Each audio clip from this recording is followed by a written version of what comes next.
Alright, so what's going on, guys? So today I'm going to be taking you guys through one of the most intense ab workout ever. And your rep range is going to be ranging from 20 reps to 50 reps.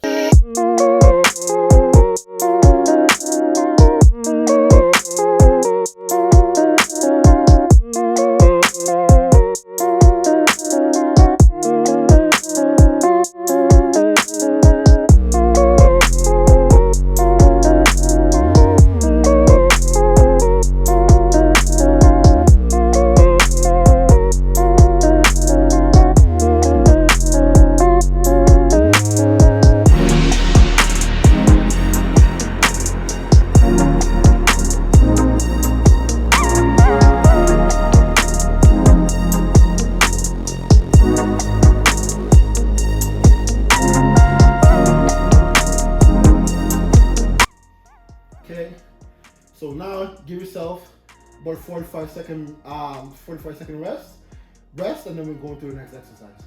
This next exercise that we're going to be doing, it's a leg raise variation, but the way I'm going to be doing it is to help me really keep my back flat onto the ground, because for some of us, what we struggle with the most when we're doing any type of leg raise movement is our lower back tend to arch, and so therefore it has a lot of stress on the lower back, and that's why some of you guys may have felt lower back pain in the past from doing leg raises and stuff like that, because you're not pressing that back into the floor and really contracting the core. So with this exercise is going to help you do that. The variation that we're about to do, it will help you do that, to really make sure that you're isolating the lower core and really pulling the back and forcing the back into the ground to limit that arching movement. For this one, we're going to be doing 20 reps per side. In between sides, just give yourself about a 10 second rest in between sides. Okay.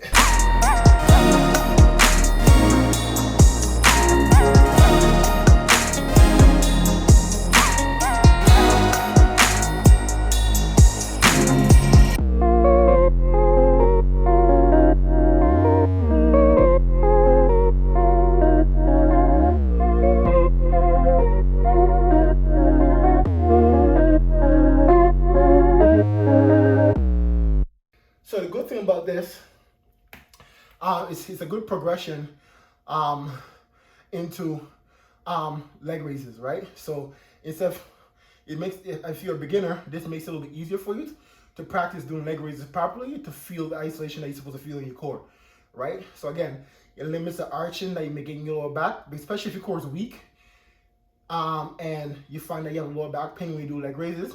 This is a good beginner progression movement that you can use before you go into doing double leg raises or any type of leg raise movement. Okay, next side, 20 reps.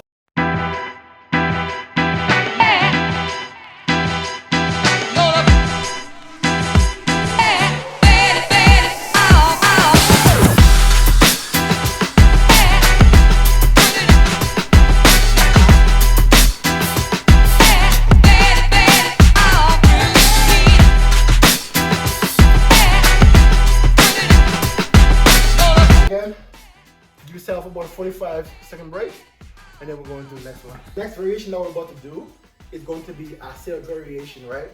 So because the range of motion that you're going to be going to is very small, this is going to require you to actively contract the core before you actually proceed to do the movement. This is where I find most people usually lack in their ab development, is because before they go into an ab exercise or execute a rep, they're not actively contracting the core first. They're relying on the movement for them to actually contract the muscle. But before you go into performing that first rep and the last rep, you want to make sure that the core, you're actively squeezing that core, right? So with this, in order for you to feel this properly and effectively up in those upper abs, before you perform each exercise, actively contract the core.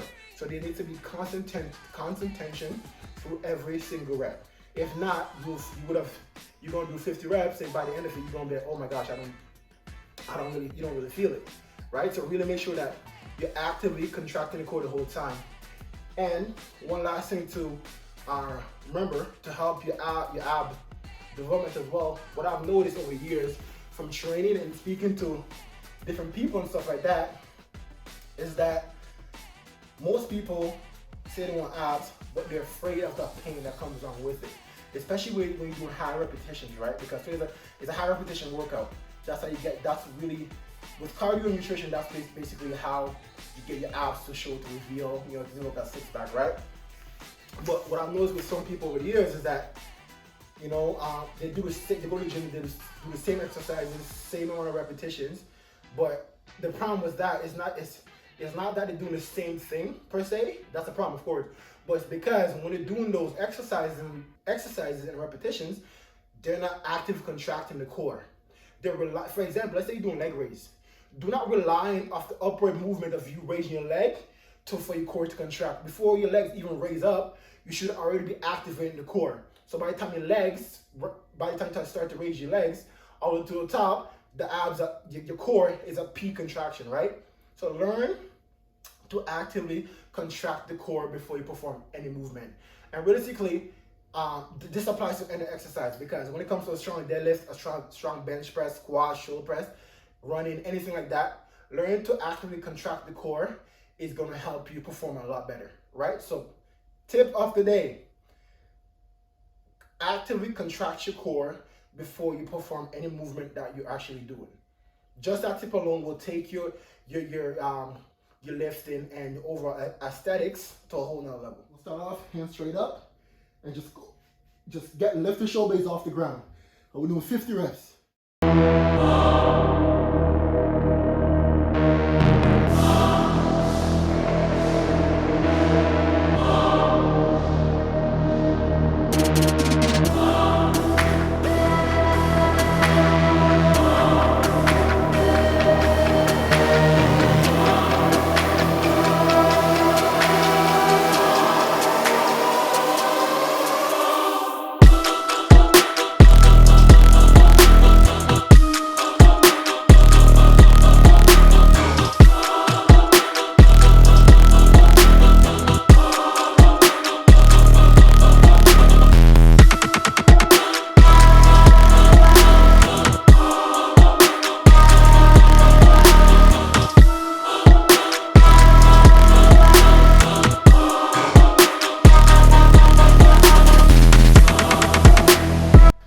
So this next movement that we're about to do is going to be oblique focus.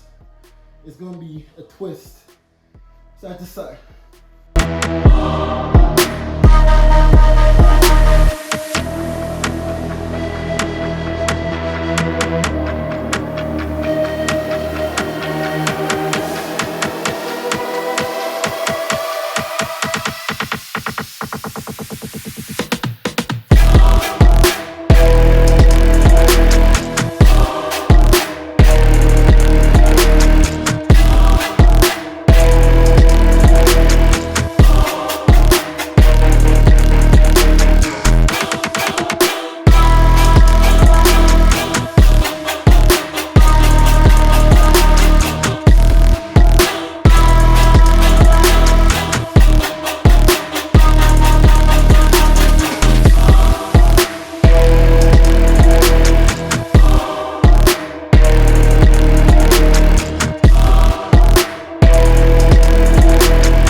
Okay, so this next variation that we're about to do is going to be a little bit more oblique focus.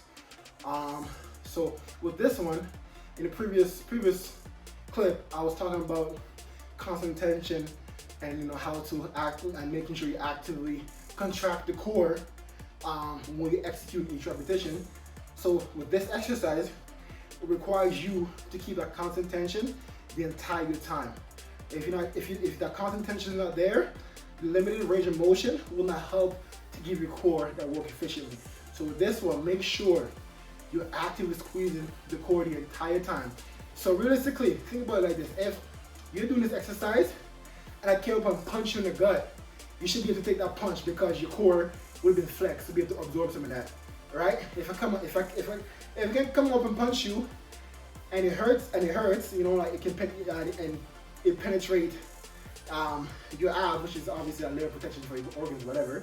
If I punch you, that should not be soft. You should be able to withstand that relatively. I mean, I'm not coming and trying to Mike Tyson your ass, but you should still be able to, you know, take a little punch because the core would have been so nice and tight, right? Yeah. We're doing 50 reps, 25 reps per side.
So for this next exercise, we're about to do a low leg raise.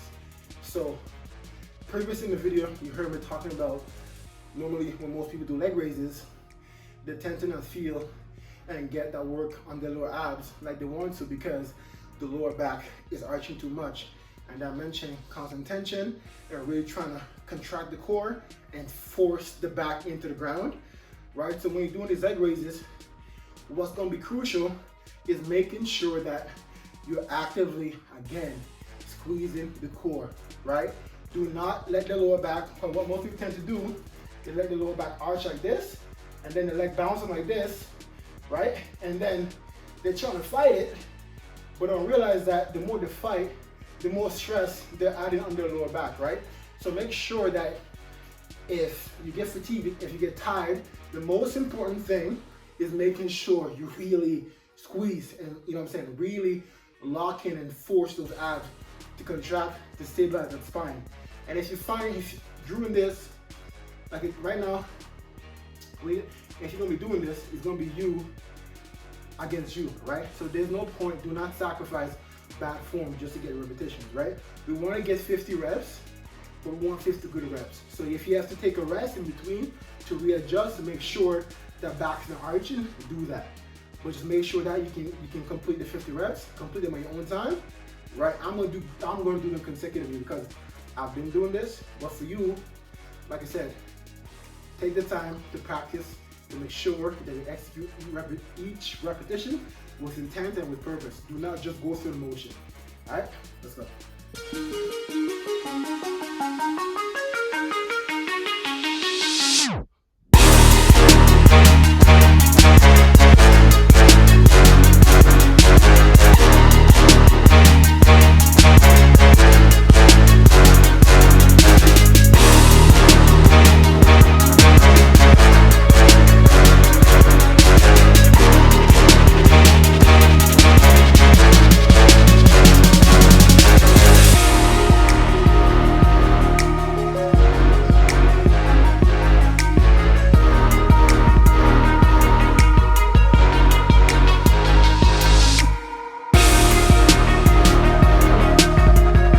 This next one that we're about to do is going to be a V hold.